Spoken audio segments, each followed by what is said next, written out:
Good evening, everyone. Welcome to District 63's Mentor Mondays. My name is Stephen Shaner. I'll be your host this evening. Tonight's topic, open houses.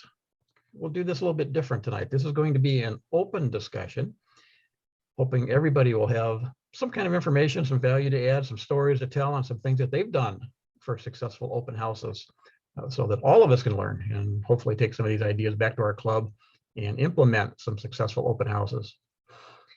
Since we are, a little more than halfway through April, the end of the Toastmasters year is coming fast. We have a Beat the Clock membership building contest coming up through May and June, and those are two very good months to do an open house and try and drum up some new members for our clubs. First thing I'd like to mention or talk about is what kind of speakers have you guys used for open houses? And I'll share a story. This was when I was actually first got in Toastmasters early in the 2000s. We were about an 18-member club.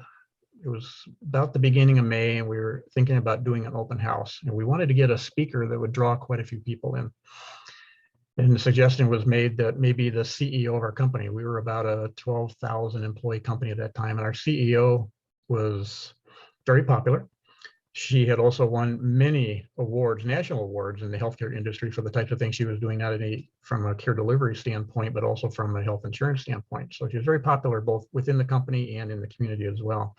So I approached her and asked her if she would be willing to come speak at our Toastmasters club if we had an open house. We shared some dates and she picked one, so I'll be there. We advertised just within the company. We were a community club, but we advertised just within the company, and we had over 250 people show up for that open house. In fact, the room that we were normally in would only hold about 30. We were lucky. We didn't think we would have that many people show up, to be honest with you, but we were lucky because the room next door, which would hold about 500, was available. So we immediately took everybody, we moved next door, got set up, and we got things going. She did a wonderful presentation on communication skills and why they were important in the corporate world at the company level and out in the community. And we ended up with 12 new members from that open house. So having the right kind of speaker present at your open house is certainly an important thing to think about. So what have you done in the past? What kind of speakers have you brought in? Have you just, we've done open houses where we just had a club member, talk about, what Toastmasters has done for me, that type of presentation, and those have been successful. What other ideas do you have? Raise your hand if you've got a thought. Steve, go ahead. You're muted, sir.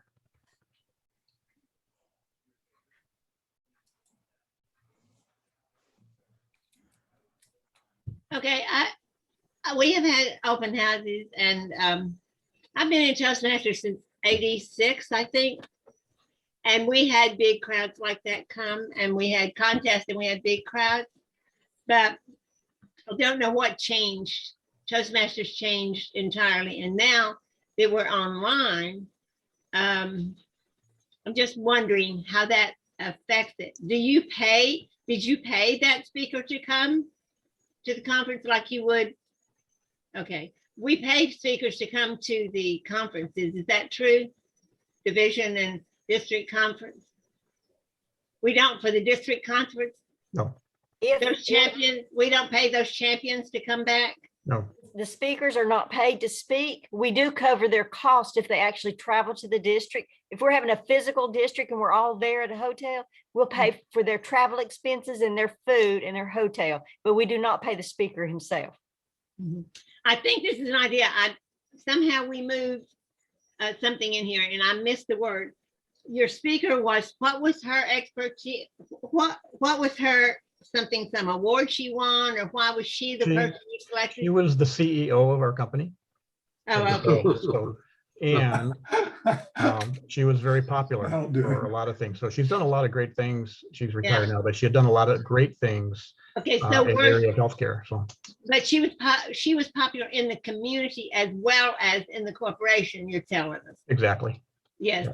That I can see. But the most important thing is she was a draw. People liked her, and we thought if we had her as a guest speaker, that would draw some people in because people want to hear her. Well, what be 2 decades ago, when our club was stronger, we had a barbecue contest like you made your barbecue in a crock pot like barbecue. And then we had a contest and we invited a well-known speaker because of his skill. I don't know that he was a champion in Toastmasters, but that turned out really, really well when it was face to face. And I don't know if he was a company person, but he had a name that was a draw, and we put that in the paper. We were able to get about 100 people in a situation, and then of course we ate the food and presented the winner of the favorite. You know, the vote was that night by the eaters. But I don't know how to get speakers who don't want to be paid to do the speaking that are draws. I'm finding more and more classes that are offered on my cell phone, for example, and these people have become well known, and now they're wanting to teach you classes for $15 a month. It's payable at the end of the year, you know, for the month and annually. And so I don't hear people doing that really often because they can earn the money for it. So I just wonder what you, other than what you've told us, you had an in on her. It was a plus for her, it was a plus for her company, and she was a draw in the community. Sure. What other venues, I mean, what other do we have to get those speakers? Yeah, we have also in some of our calls, we brought in professional speakers, and we just basically asked that, hey, you know, we could learn a lot from someone like you. We don't pay. We're a nonprofit organization. Would you be willing to come into our club and do a 5 to 7 minute presentation? And most of the time we received a yes. Sometimes it was no. Sometimes it was no because there was a conflict with the meeting time, calendar conflict. But people like that are sometimes willing to do that. So we have some people coming to our conference this weekend that are professionals, and they were available and they were willing to come speak to us for free. So don't ever be afraid to ask. So find out, you know, go down LinkedIn or wherever and find out who out there is doing the kind of things you want to do that have a name.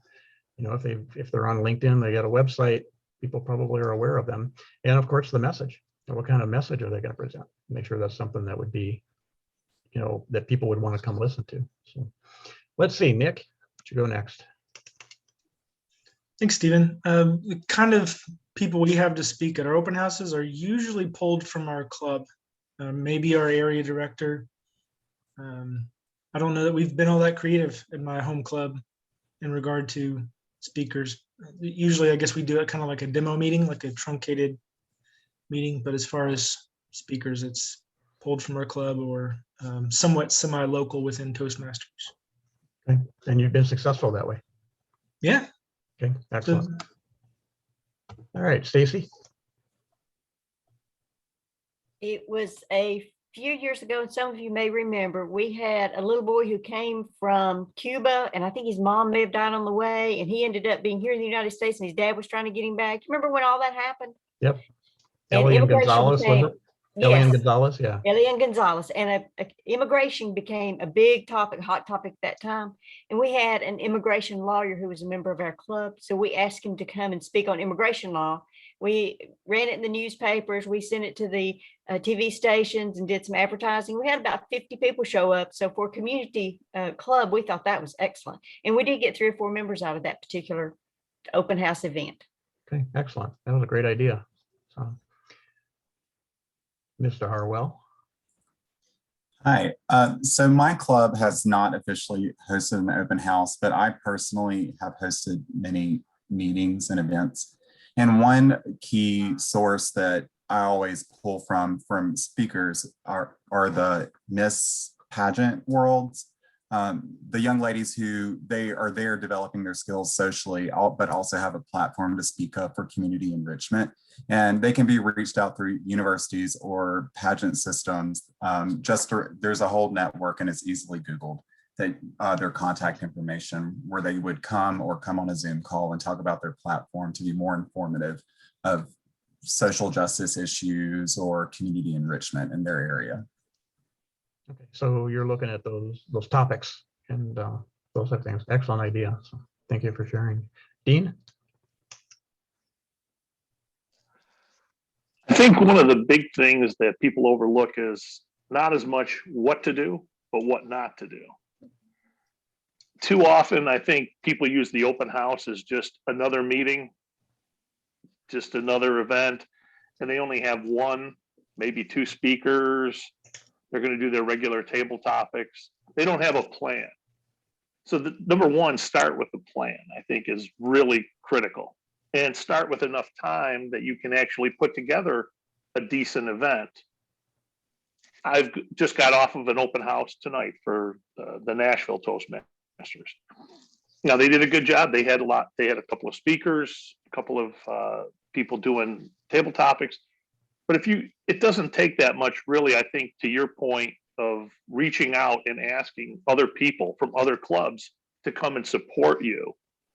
Everybody on this call tonight could be a person that could come and support you.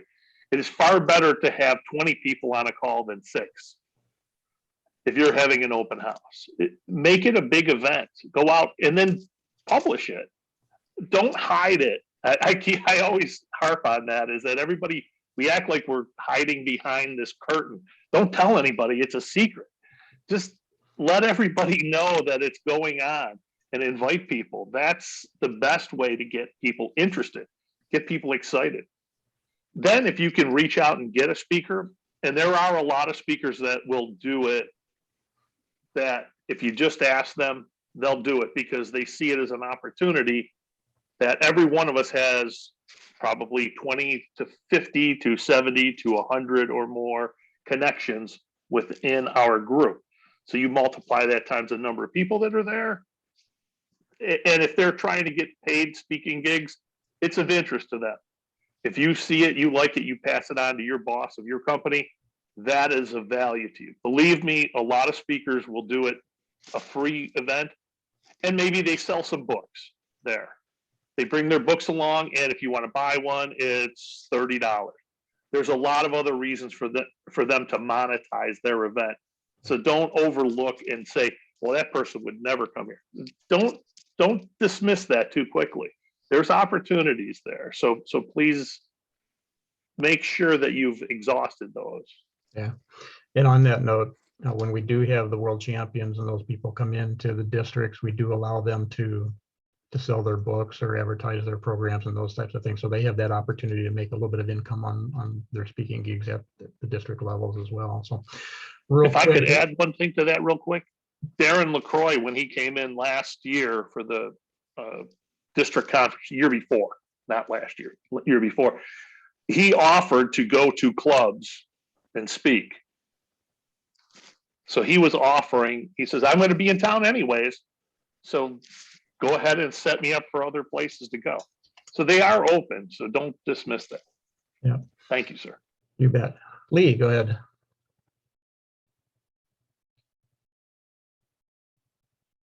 Thank you. I was just going to echo what most people have said, but you think of topics that are relevant, and like, for instance, Davidson County, what's going on with the judicial systems, and asking people to speak. I have some associations with the Red Cross. I was able to get the Red Cross CEO for all of Nashville area to come and speak. And I'm in a corporate club, and we were able to find someone was talking about the balancing life perspective due to COVID-19. She was the TED Talk representative in our last open house. So we had, 57 people to show up. Of course, Stacy was at the first one, a lot of other faces. So think about subject matters I would urge you that are relevant, that are going on in the community, and see if you can tap into someone like that. That's about all I have to share, but there are a lot of opportunities, and what we can do is utilize social media, and we'll plug in LinkedIn and Meetup, Facebook, and we'll co-linking those, and you do get some responses. So I'm very encouraged that we'll use more of that. Okay, thanks, Lee. Appreciate you sharing. Luann? Wait. Okay, go ahead. Okay, I have been to many fundraisers where they have books. The people that come in nationally, they have a big book that they're promoting, and then they promote literacy here, and they have them come. And when I've heard them, it would be a shame to have them come and represent a good speaker in a Toastmasters meeting, because they just kind of informally talk, blah, blah, blah, and it is not a good representation of what Toastmasters is trying to produce. It may be a draw that they wrote a book, but it isn't a draw that their presentation is a model. Do we consider that? Do we not try to get a good speaking model? Or we just try to get a draw to get them to come? Because I think I would be disappointed myself if I went and they weren't a model of a Toastmasters product. That's a good point. We certainly want to get somebody that will give a professional presentation. Now, I was trying to fill a couple of the keynote slots for the conference this weekend, and I contacted Dilip Evasekara, who was our international president back, I think it was 2004, 2005, to see if he was available. I had presented with him before, and he's a wonderful presenter. He's kind of backed off Toastmasters a little bit now because he's a full-time pastor, but he unfortunately wasn't available. He said I could make some recommendations. So he sent me a couple of recommendations, and we actually lined one of them up. And I can tell you, if Dilip recommends them, I know they're going to put on a good presentation. So that's certainly something to be thinking about. Now, we've used speakers in our clubs where I said we just had somebody from the club talk about, hey, what has Toastmasters done for you? And those presentations work well in an open house or even in a demo meeting. We have one gentleman that I work with up north who was homeless. And I met him. He was finally working part-time. He joined Toastmasters because he wanted to work on some of those social skills. I ended up hiring this guy, and turned out he was a magician, an amateur magician as well. We started doing magic shows together called the Awesome and Amazing Comedy Magic Team. And we were going around doing free shows at assisted living facilities. He ended up meeting a girl in Toastmasters and getting married to her. They're still together. And he's done some remarkable things in his life. And he says that Toastmasters has played a big role in him being able to go from a homeless person to having a great full-time job, being married, and all these things that are happening in his life. And that's a great story. And when people hear those types of stories, okay, what does Toastmasters do for people? And we all have stories like that, don't we? Every one of us can sit back and say, hey, here's what Toastmasters has done for me. And that's a great story. So think about those types of things as well. Let's see, Nick, go ahead. Thanks. I know I spoke once already, but I think I wanted to shed light on our last open house, because we actually had someone give their icebreaker, like a true icebreaker. They had just joined a few weeks prior, and they just happened to be the personality where they didn't care who they messed up in front of. They were there to learn to speak. And we actually wanted that attitude to represent our club. We wanted people to see someone not do perfect and for them not to be judged or laughed at or had tomatoes thrown at them. But then they still, guests, visitors still got an idea of the quality and caliber of others in the group because of the other roles that were filled. When somebody got up and spoke extemporaneously or roughly extemporaneously to give an evaluation of that speech, the visitors really got an idea of what they can expect from a Toastmasters meeting and especially our club. So that's all I have on that. Thank Thanks you so much. Carol, what do you got? Our club has not had any open houses, and I haven't been to any. But I think I was more along my thinking with Nick. When all you have is very polished speakers, sometimes you frighten people away because they want to come and learn and they feel like they're not good enough. And so I think that sometimes we do a lot better when we have some of our beginner speeches and let them see how that initial speech was, and then a little bit of both, all. No, I think that's a great point. Certainly try and find that balance. Good speakers can certainly scare people, especially if you're evaluating one of those people. But if you're looking at Toastmasters for the first time and you see somebody get up that's like, wow, I could never do that. See ya, so something to think about and to try to find that balance. Jason? Hey, good evening. So my home club Speak Up NASBA is about to hit the 15-year mark this year. So they're going to kind of roll out as many of the stops as they can for this and have an open house. I don't know if you all remember this amazing speaker that came from our club named Donna Hudnall. She did some great work in the district and was a terrific speaker herself. And whenever she would plan for a meeting, it was almost like something out of Prince and the New Power Generation, like Diamonds and Pearls kind of video. It was all the bells and whistles, all this stuff. She would come for the most amazing themes, the most engaging topics for a Toastmasters meeting.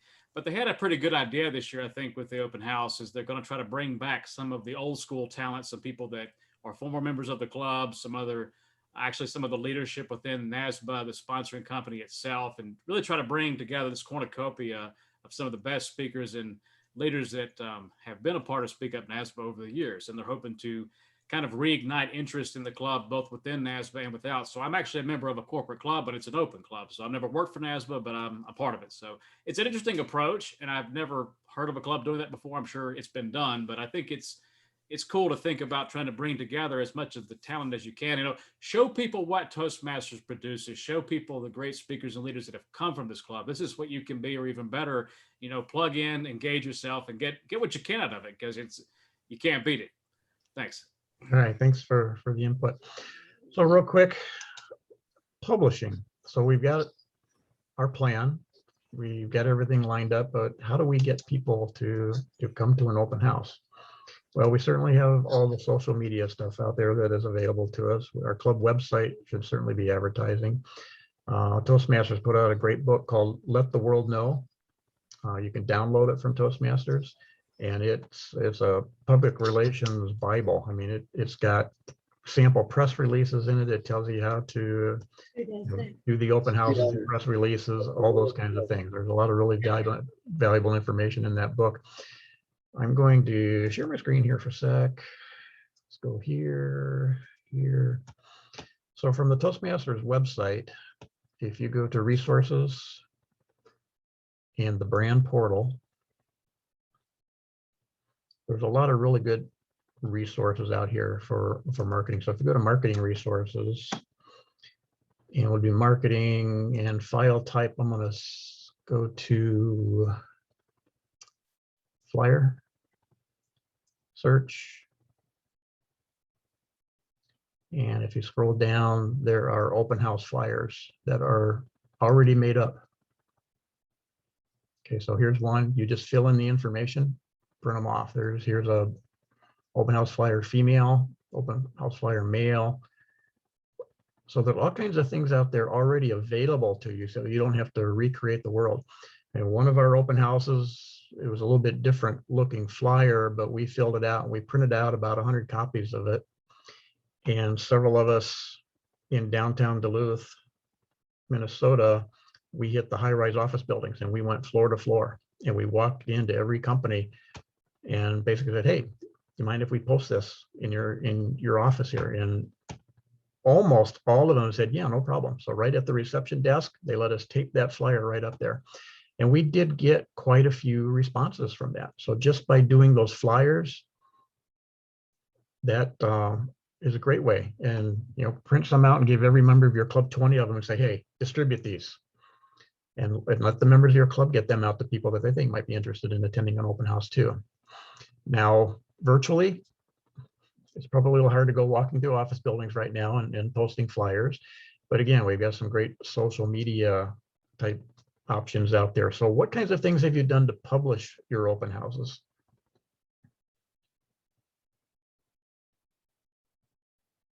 Crickets. Okay, Luann, go ahead.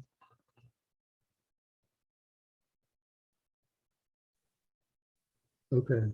This was pre-pandemic, but locally we found that people do not want those bulletin boards that like used to be. Storefronts do not. For a long time, you could just go and they say, oh, okay, put it over there on the window near the door. And then they decided, no, it looks cluttered and it didn't look clean. And then we would go to companies or churches or other facilities, and you have to go to someone, or we meet in a college when we're not Zooming, and we have to get the clearance to put it on the bulletin board, the student bulletin board, and actually the head chairperson of the campus decided to put them up herself and then take them down. So it's not as readily available in our community because they think they're interfering. They don't want to be responsible license to advertise inappropriate meetings. They want to authorize someone they can trust. And then when they didn't put it on the outside windows, then you've got to go to the workroom where the employees work and put it on that bulletin board for their employees. Because we were able to convince them that any employee, cash worker, a person working in the stockroom would benefit. But you could see it's limited than it had been in a decade before. Sure. And community centers will usually have bulletin boards. Some libraries do. Libraries are great. I've only been in one Starbucks in my life, and that was in downtown Duluth, and they had a big bulletin board, and they allowed us to post our information for our club meetings and for open houses and those things on their bulletin board. So I don't know what other Starbucks are like, but that's a thought. Starbucks did that for us, but we had other people come in and take them. I even invested and bought them 12 magnets to hold them up, and they were stealing the magnets and my sign. And I did talk to the manager, and he said, I'm really sorry. And so as long as I keep going back and checking, I can do that. But it's take constant vigilance. Yep, it does. So Ahmad, go ahead. Well, I know with our club is closed and corporate. So we have the abilities within the company to advertise the club to the employees. And what we've done is we usually will put it on their internal, what we would consider internal social media pages, so that all the corporate employees will get it, as well as put up signs from where they're going to be walking in to the building and exiting the building, just in case, some of them may not look at their social media internally in the company. So they got the sign also there, as well as we'll just communicate it as well. If we see someone in the building as well, obviously social distance, if we see them that way too. So we have done it those multiple different ways. And we found before, even after the pandemic, that it's been successful by communicating it out those methods as well as putting a tidbit in there that there might be a prize at the end of it to give them an incentive to actually come, stay for the entire meeting, and maybe get a door prize at the end. Excellent. Like a new car. Not that. Okay. Well, I won't be Not coming that in. much. All right, Stacy, what do you got? Of course, your club website should probably be your first line of defense of putting anything out there. Every event you have should be on your club website. And then, of course, you can boost it out to Facebook and all the other social media, Twitter, all the other social media websites. I also found out that there are a lot of community-based calendars and also bulletin boards that are now electronic. So you can post a lot of things or ask them if they will allow you to post things to those bulletin boards and community calendars, which is great. And then if you're after some professional folks, which I'm sure we can attract a lot to Toastmasters, LinkedIn seems to be an excellent place to post anything having to do with your club, is to post it to LinkedIn. You'll get a lot of response there as well. Yeah, that's great. And I was going to say something, I lost it. Dean, go ahead. The strategy within a corporate company, we did, Schneider Electric just did this year. We had an event that Kristen was speaking at, and we had about 125 guests for that event.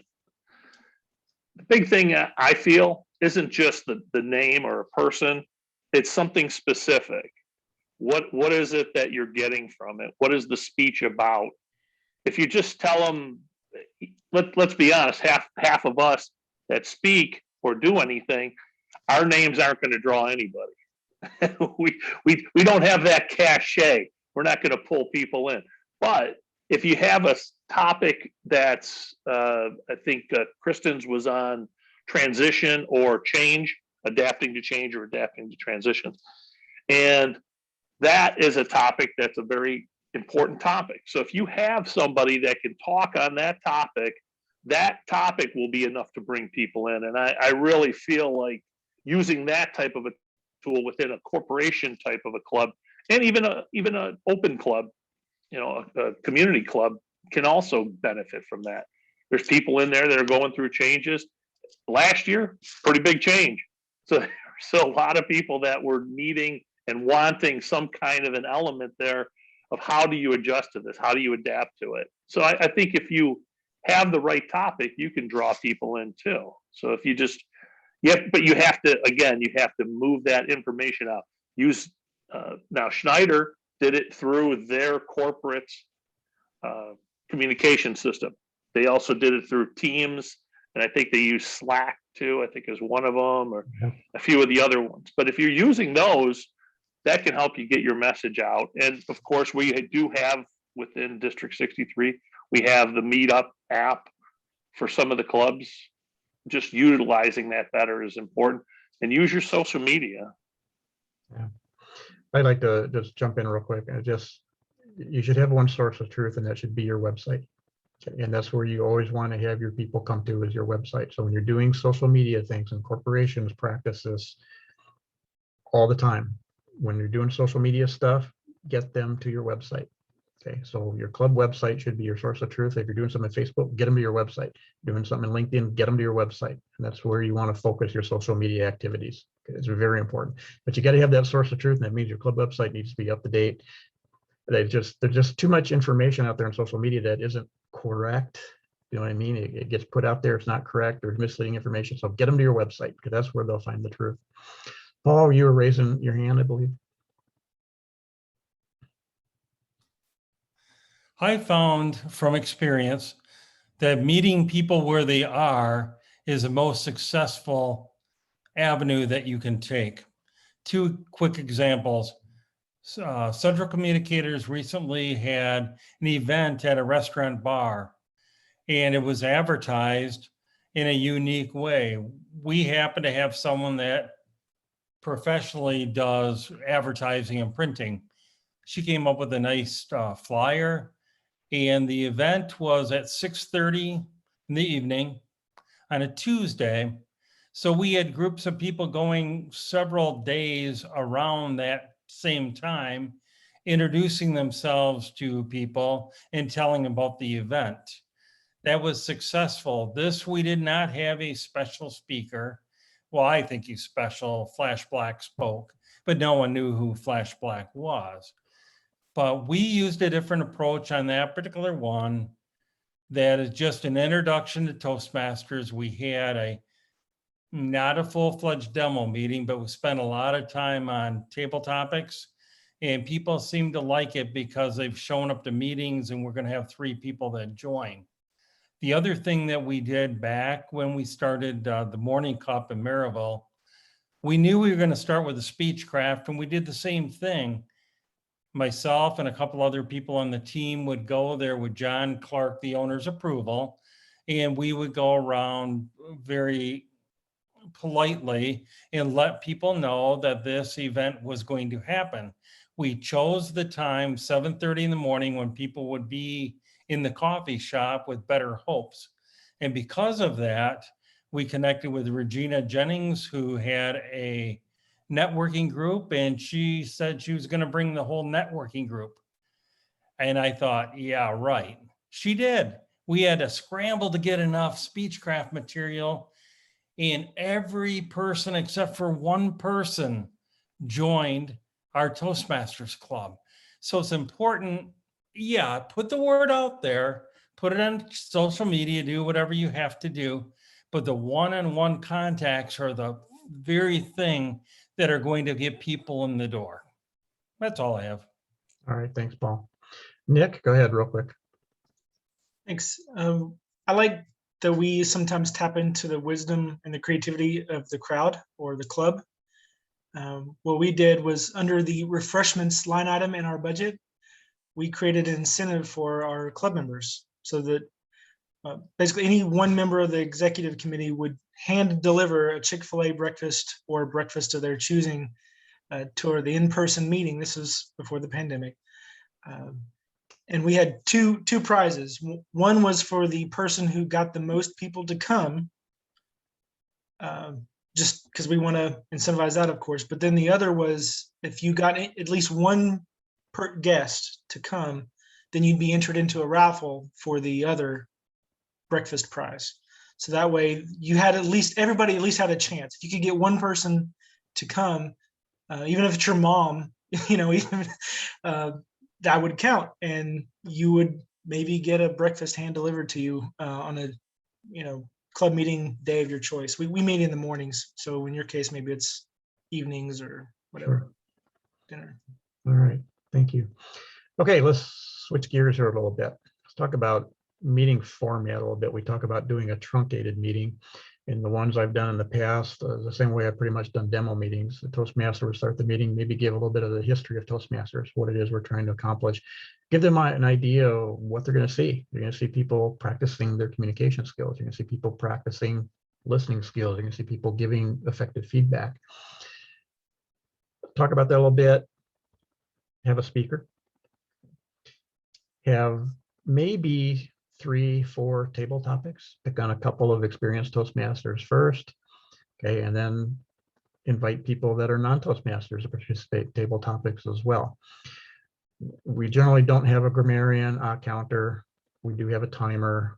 We mention those roles. I say we also have some roles in our regular meetings to do this. So we do kind of a truncated meeting. Of course, we have a speech evaluation. Then if we can get that to go about 40 minutes or so, then we have some time to socialize, answer questions, just kind of get people mingling together and talking about what they just saw. And of course, we like to mention that, you didn't see perfection here tonight, and that's what it's all about. We're here to practice these skills and gain confidence and to become competent in these areas. So what other formats have you used that work?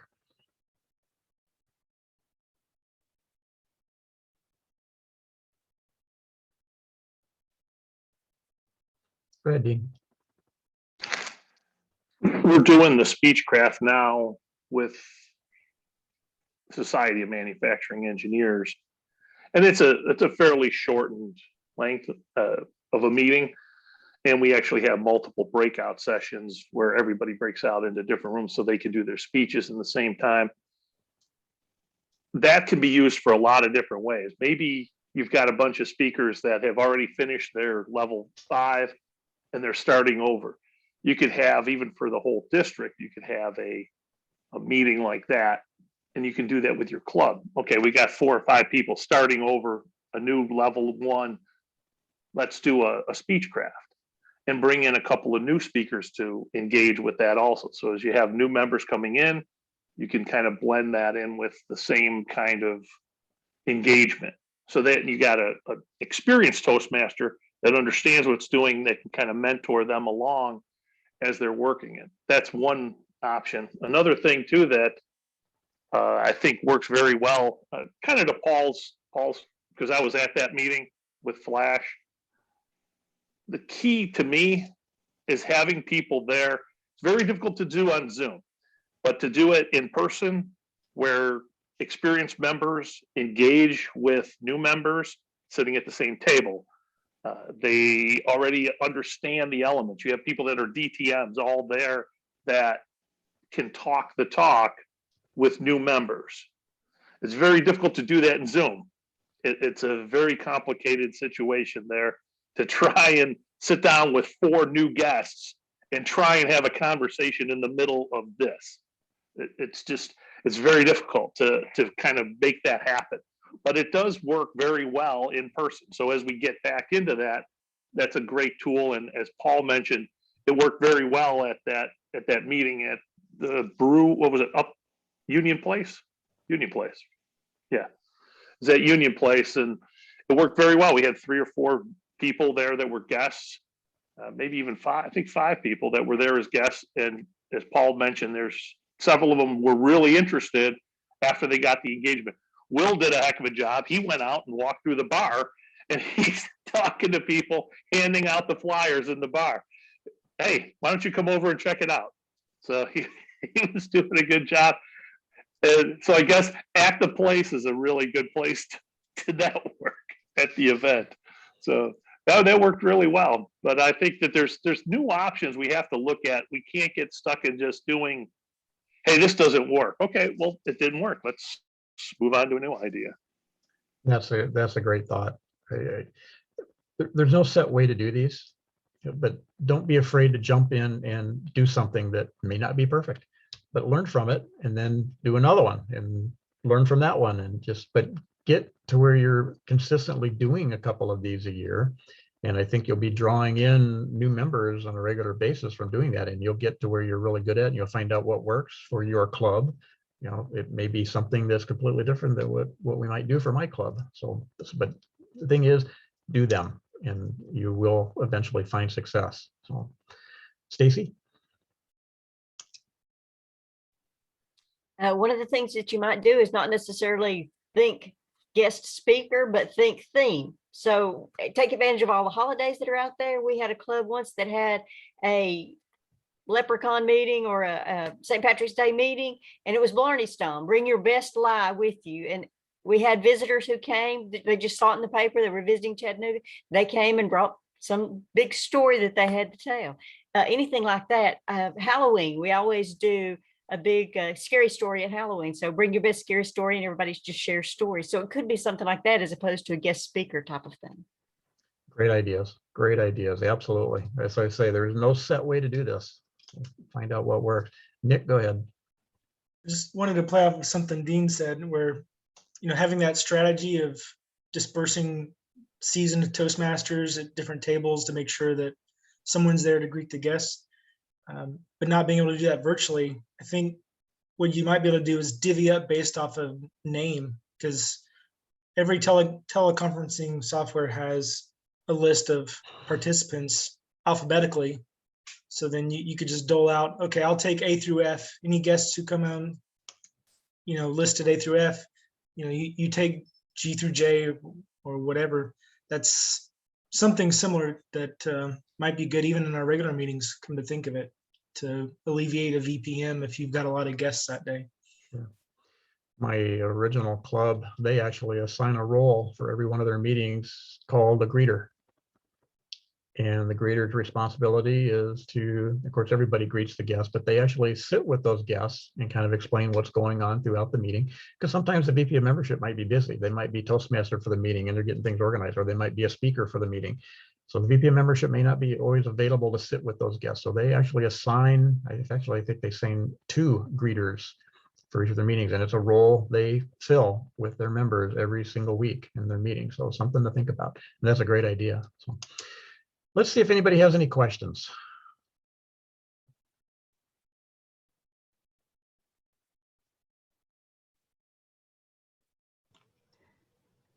Or if anybody would like to add any final comments. Luann, go ahead.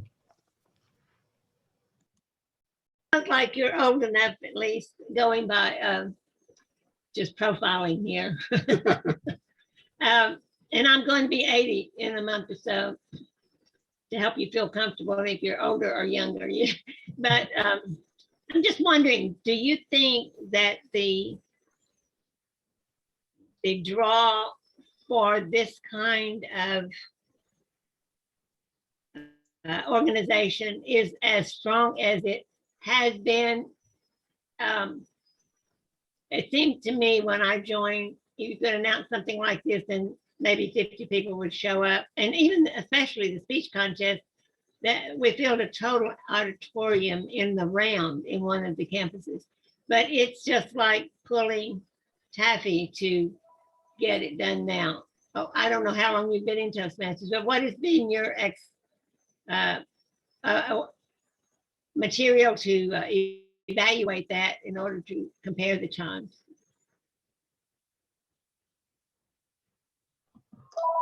You know, I've been in almost 19 years, and it comes and goes. I mean, I've seen this throughout the years, and Don, you might be able to give some feedback on this as well. But and I know when COVID first hit, we saw this, but I think we're starting to get back on the upslide again. We're starting to gain members in our clubs, and things are starting to happen. I have not been involved in a virtual open house, so I can't say whether those have been successful for people. I hear some of you have been involved in those, and it sounds like you're doing things that have been successful. So to me, there's an ebb and flow that it's good, and then it's not so good, and it's good. But we just be consistent and do those things over and over again. In the advertising industry, let me ask it this way: have you ever seen a commercial just once?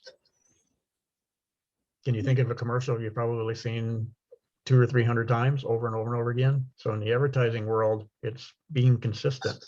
If they don't go, okay, we did this once, that didn't work. No, they keep doing it, and they keep doing it, and they keep doing it. And we need to adopt that paradigm in the things that we're doing in our clubs too. Yeah, we may try something that doesn't work. Keep trying it, maybe alter it a little bit, but keep trying it. So, but Don, you have any thoughts on that question? Oh, thank you, Stephen. I appreciate that. And you're absolutely right. It's an ebb and flow. I can say we can't hear you too well, Don. Where's your mic? How's that? It was better the other way. No, just kidding. All right. So to summarize what I just said, no, you're absolutely right. It ebbs and flows. And if I understand part of your question, Luann, regarding the need for this program, I guess, compared to 5, 10, 20 years ago, I think more than ever, the Toastmasters program is critical with everything going on in the world, as tough as it is sometimes to keep a job, to move to another job, et cetera, et cetera. Here in the States, in North America, and I believe Stephen's aware of this as well, we just have so much competing for our time and our finances right now that people have to make hard decisions. And unfortunately, things like Toastmasters and other hobbies, other organizations tend to go to the wayside. But I can tell you, in other parts of the world, we're seeing tremendous growth right now because they see the benefit. Some of the countries over in Asia, for example, they really want to proceed in their careers, and so they want to learn English. What better way to learn English than join Toastmasters and practice giving speeches, et cetera, et cetera. So it not only ebbs and flows here in North America, like Stephen was saying, but it's ebbing and flowing all over the world right now. And it's just, I don't know how you can predict that. I don't know how you can manage it, but I think it's just, a lot of people call this a best kept secret. I don't necessarily consider Toastmasters the best kept secret, but I consider the benefits of Toastmasters maybe the best kept secret out there. And I think it's just up to us to get the word out, and open houses are a great way to start. And Stephen, if I could add to that, Sure. I don't know how many of you saw an email recently, but you should have, in the February-March timeframe from Toastmasters International about the upcoming international conference. Last year, they scrambled around like everybody else, moved the conference from a physical location online, and they went from a couple of thousand people attending to 59,000 people online attending a Toastmasters conference. And according to Toastmasters, something like 90% of those were people who were not Toastmasters. So that's really getting the word out. This format would work really well. We just have to figure out how do we make that happen at the club level. And I think that's where we're struggling a little bit, but we're working on it. And we have a couple of things coming up, I think, that will help. And Stephen will mention one of them coming up shortly in a Mentor Monday, which is some training on how to use LinkedIn and other sources like that. So there's a lot of good things, I think, happening with the online format. We just have to figure out how to use it to the best advantage for us. Thank you, Stacy. And thank you, Don. Wendy? Yeah, I was just wondering, for those who have done online open houses before, in a regular face-to-face meeting, we would hand everybody an application partially filled out, everything except their name and address. Here, you just sign here and we'll make you a member. How do you do the equivalent of that in a virtual open house? How do you make that sell and try to give them that final push to make them into a member? Toastmasters does have an online guest packet, which I would highly recommend. Does anybody have that link available real quick? I might have it. So we'll find that and get that put in the chat. So Jason, go ahead.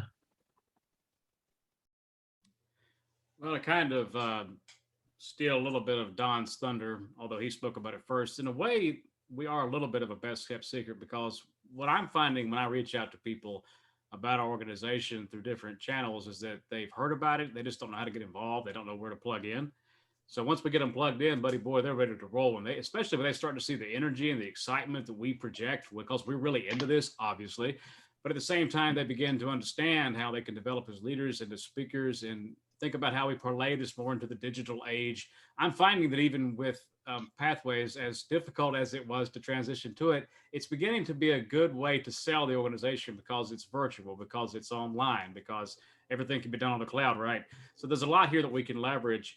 But I think back to when I first became a Toastmaster. I became one because I happened to pass by a conference in Denver and I saw somebody speaking on stage and it looked interesting. And there was this guy in this really fancy fedora that was willing to talk to me about it. So it was also that ability to connect at the right time to make that difference. And this is kind of more of a question, but when you mentioned about a club greeter, Stephen, obviously when I think about greeter, I think about Walmart, but are there any more specialized type of roles that maybe we could use in our meetings to make the meetings more interesting? I know the joke master is some that some clubs do, and I'm just curious if any of you have any ideas on specialized roles like a greeter, joke master, or anything useful that we could use to better engage people. That's my question. Go ahead, Dean. The Monday Mumblers always used the pungent preceptor role, which is always very interesting, where there's somebody who's always paying attention to what's being talked about in the meeting. Then at the end, there's kind of a quiz. See how well you were listening, seeing if you're paying attention. And the one thing that's great about that is you're amazed at how much more closely you pay attention when you know at the end of it, somebody's going to be questioning you and whether or not you were listening. So yeah, that's a pretty good one. Yeah, absolutely. I was going to say, for did- Luann's question, Yeah. Nadia, can you talk on yours, or are you busy? I did Your put mic the is link for open. that guest packet in the chat. You guys. Yeah, I can talk. I'm in Nadia could tell you a little bit about her one club that she's working with, which is Vanderbilt, and the younger students that she's working with there. And so I think there is an opportunity. I think there is more engagement to be had with a lot of the younger students. We just need to have an environment that is welcoming to that. What would you say on that, Nadia? You know them better than I do. Yes, I've met with them multiple times, about in, I would say, the past 6 weeks, and I know they've been doing a great job. I'm actually surprised the club closed and then they reopened. And so this is actually a brand new club. It's interesting because despite it being Vanderbilt, the dues currently are not being paid by Vanderbilt. Those are being paid out of the students' pockets. And despite all that, they still are recruiting other students to join. Excellent. I mean, keep in mind, I went to Vanderbilt as a grad student, so I'm pretty well aware of the system there. But I mean, these are students that are interested in promoting their professional life. And don't get me wrong, there's the Vanderbilt Case Competition Club, which I also was a part of, but they're looking to better present their school projects. And it may not necessarily be, as Nick mentioned in the chat, anything about podcasts, but they're just looking to be better speakers for their school sessions and their classes. All right, excellent. We're kind of going on close to an hour here. So any final comments from anyone? Well, I'd like to tell you about the UT Club. It's new. It's about 18 months old. And Paul and Steve, my husband, and I have been working with them. And we told them after we were mentoring them the required time, as long as they didn't tell us to leave, we'd stay with them. But there's been tremendous change in the students. And the way that club started is a man gave a scholarship for membership as long as you're at UT. In engineering, only in engineering. It is not, sometimes they will let some of the staff or someone come in and be in, but there has to be engineering. And if you leave the campus, they're trying to be gentle about that. Like if you have an internship that you might get to connect, but you need to negotiate it because they don't want you to disappear and just keep zooming back. And they were in person, and then suddenly, and there was very little time that they didn't get to Zoom, and we just learned on Zoom. So I know that student population is vital, and they have learned that it makes a difference to have Toastmasters on their resume. They have experienced that already. They already know about interviewing, and the engineering department really tutors them about interviewing. So we have seen in the flesh that. The problem is, I thought when we offered a incentive for people to join, that our club would help someone join. I got a message that said that was illegal in Toastmasters. I don't believe this is illegal. I think offering a scholarship is appropriate, but how do we manage that for the other incentives and not get in trouble with Toastmasters? The only thing I'm aware of is you're not allowed to use your club funds to pay membership dues. And I think that's where the illegality comes from. So another person could pay them for you, and so it's not the Toastmasters' fault. Right. You just are not allowed to use your club funds for that. Right. So that's how they've managed that. That man was a former person there, and he came back, and I think he was just really honestly surprised at what had been accomplished with what he had funded. But it's limited to 20 students. There's an incentive for them to get in there quick. But as long as they stay at UT in the engineering department, that's the way I understand it, I believe, Paul. Well, actually, they'll cover the first year for all students. And if a student becomes an officer, they cover that cost. So there's an incentive there. They took away the limit of 20, and they're fine with it. I shared the speech given by the outgoing president and with a few people, and I don't know if they viewed it yet. Very, very inspiring. I'd like to see that posted in our notes. Right. Because it's Did you turn this on? Just amazing. Yeah, it is. And she's been there 1 year, and she was just helping when she first learned about it in the earlier part. All right. Thanks so much, everyone, for your input, your ideas, the things that you've done. I've learned a lot. I've taken a whole page of notes here. So thank you so much for sharing that stuff. If you are having an open house, let district leadership know so that can be advertised. And the rest of us, look for those advertisements and go attend somebody else's open house. You'll learn from those, and you'll take some ideas back to the open houses you're doing for your own club. Let's work together on this. If you need help, reach out. Ask. There's a lot of us here that have experience in this, and please don't be afraid to reach out and ask for help in those areas. Coming up, Future Mentor Mondays. Next week, we have Tanya Latham, Developing Your Club Marketing Plan. On May 3rd, Fractured Table Topics. My co-presenter is here with me by Teresa Dunbar. On May 10th, Kelly Knowles, Building a Presentation Sandwich. And then on May 17th, Hamadi talked to me about having some club presidents come in from clubs that are thriving, those clubs that are doing things well and are being successful. We're going to kind of have a panel of those club presidents kind of tell us what they're doing and what they're thinking and how things are going. So we'll get some great sessions coming up the next few Mondays. Stacy, what do you have for us? The biggest thing coming up this week, of course, is the spring conference, which starts on Thursday.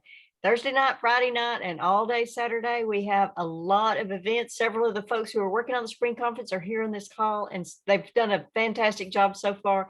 And I think it'll be a really exciting spring conference. So watch for the D63 website and any of the announcements that are coming up, including links to the conference itself, which will be fantastic. Also, on May the 8th, we have a vocal variety workshop coming up hosted by Kelly Hughes. And I think Kelly's going to post the link to the Eventbrite where you can sign up into the chat box for us tonight.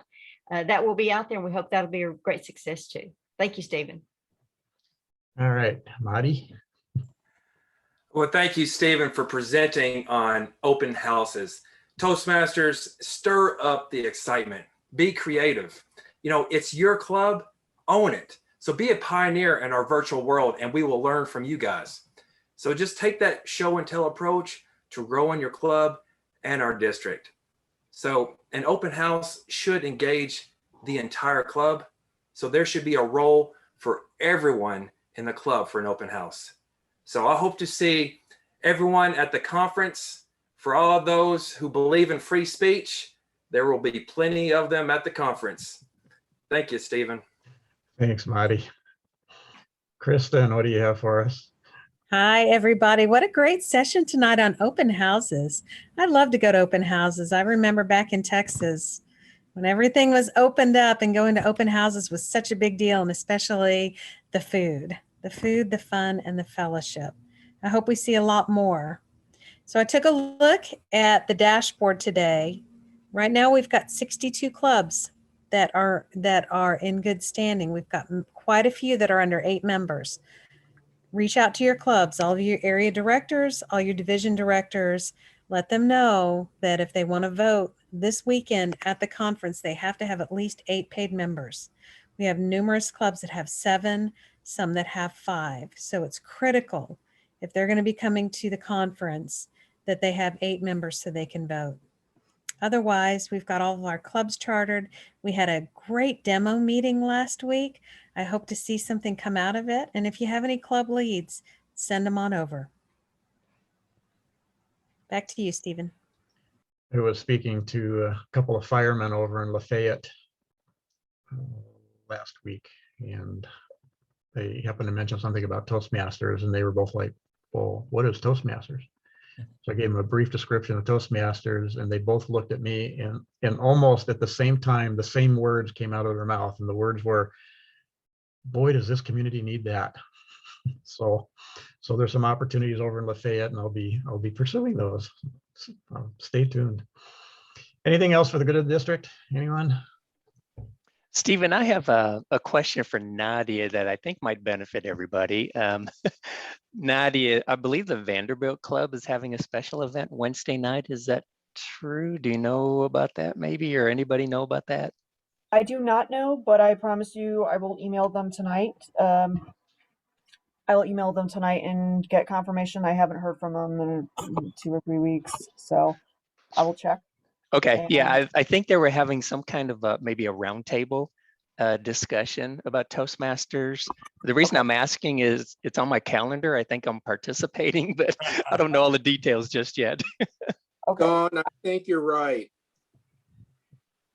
Okay. I am going to reach out to get more information, and then I will email several people here on this call. Let's see. I'll email Stacy, Marty, you, Don, and anyone else needs to be on that email? Stephen? Okay. I will email you whatever I get back, okay? All right, thank you. I appreciate that. And Stephen, I think Wendy's had her hand up for quite a while now. Oh, okay, she says no. I see it, but she says no. Oh, she took it down. Yeah, and I did put I forgot that link. to take it down. I did put that link for the digital guest packet in the chat again. So be sure and check that out. They actually did a pretty nice job on that. The application, everything is there. Some good information. Got a All question. Oh, well, they can wait till we're done recording. Never mind. All right. Thanks everyone for being here and for your input, the things that you shared with us. I appreciate it. And everybody else on the session appreciate it as well. Great job.